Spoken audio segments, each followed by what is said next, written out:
Bruce, first off, it's good to see you guys back. Yeah, we're back. We're back in business. And you came back with a bang. There was the transformation of Ash going from this everyday Ash back into ass kicker Ash. Yeah. How did that feel for you? Did you shoot in chronological order for that first episode? We sort of shot in order, yeah. Yeah, we kind of did, because we wrecked so much stuff, you have to shoot in order. Yeah. If you shot out of order, you wreck everything, you have to put it back. So yeah, we kind of eased our way into it, from, loser to hero. Did that make it easier for you to come back into Ash? Yeah, when you shoot in some kind of order, it does help a little bit. I can always jump ahead. I can shoot out of order because it's like a puzzle. It'll all get put together. Right. But it is helpful to know where your head is at the time. And having, the great Sam Raimi as our tour guide again, he tells you where you need to be. I almost felt like where Ash started could have been a retirement story off of Burn Notice. Drinking beer, lying, telling war stories, Yeah. lying about how he lost his hand. That's Ash. That's our buddy. That's the guy who's going to save the world, by the way. Now, see, you say that. This is probably the unlikeliest hero that there has ever been. I like hearing that. He's the anti-hero. And how does that play into the everyday onset of the character when you're looking at doing these heroic things, but then always still? No, you always have to remember that he's an idiot. So that's always the through line, as long as you got that down. He's not stupid, but he's an idiot. Right. Meaning an idiot isn't dumb, but they do dumb things. That's fair. There's a difference. That's fair. Ash is street smart.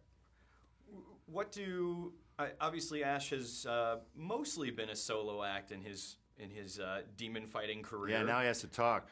So yeah, what does the new dynamic of bringing in some That's sidekicks? part of what we had to figure out. That was part of the challenge.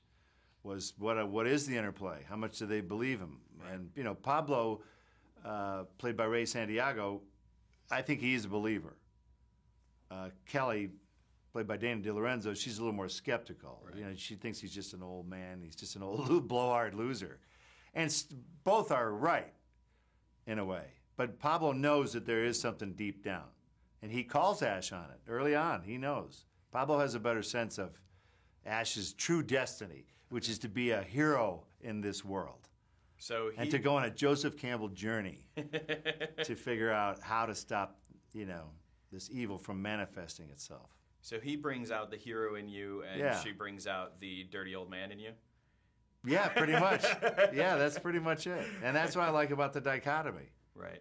Ash he's saying things that he's not even aware that he's being offensive. So it's just his reality. Right. So we're comicbook.com, so I like talking about origin stories. So sure. how did this come back for you? When did you and Sam sit down? What was your first conversation about? Sure, make another movie. Sam's like, I made these Spider-Man movies. All they want is another Evil Dead movie.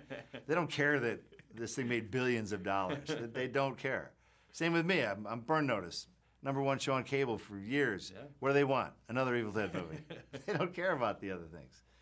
So I think that's what pushed it to television. Television is changing so much. All the good work is going to television. And everyone's a producer now. Everyone. You're not just showing other people's movies now like AMC or Stars. Right. I think they all smartened up. They're like, man, we got to start doing these shows ourselves. Because think of the information that Amazon has on people.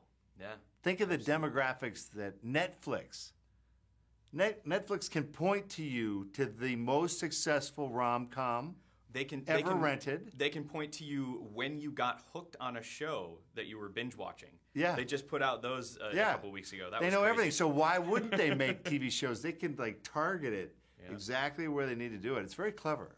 But it's good for us schmoes because it means there's more work out there. That if more people are making shows, there's just more opportunities. And something's going to hit. So this came up where Rob Tapper just finished working with Stars on Spartacus. Mm-hmm. I finished up with Burn Notice. And so we kind of pitched Sam on that idea. Nice. Of what if it wasn't a feature? Burger King tie in your way to glory. And if that doesn't happen, you're doomed, and then the franchise is dead. Army of Darkness came out in 92 or whatever. It bombed. Right. killed the series, dead as a doornail. And then DVD is the only thing that really brought it back into people's consciousness. So we made a remake a couple years ago. It seemed what fans wanted. Right. Made good money, but it still wasn't enough. They're like, close but no cigar. You know, where's Ash? Where's Sam? Right. And you can't deny that. I mean, that's the core aspects of the show. So to quote Sam, he's like, I got tired of fighting City Hall.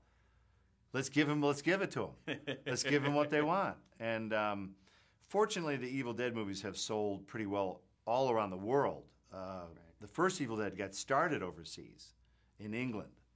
We couldn't even get a deal in the States.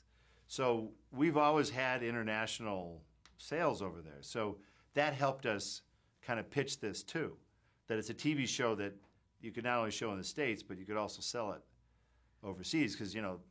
Up with you in one word, maybe say the last word of the pilot. How would you describe being back with Ash and the Evil Dead? Good. Oh!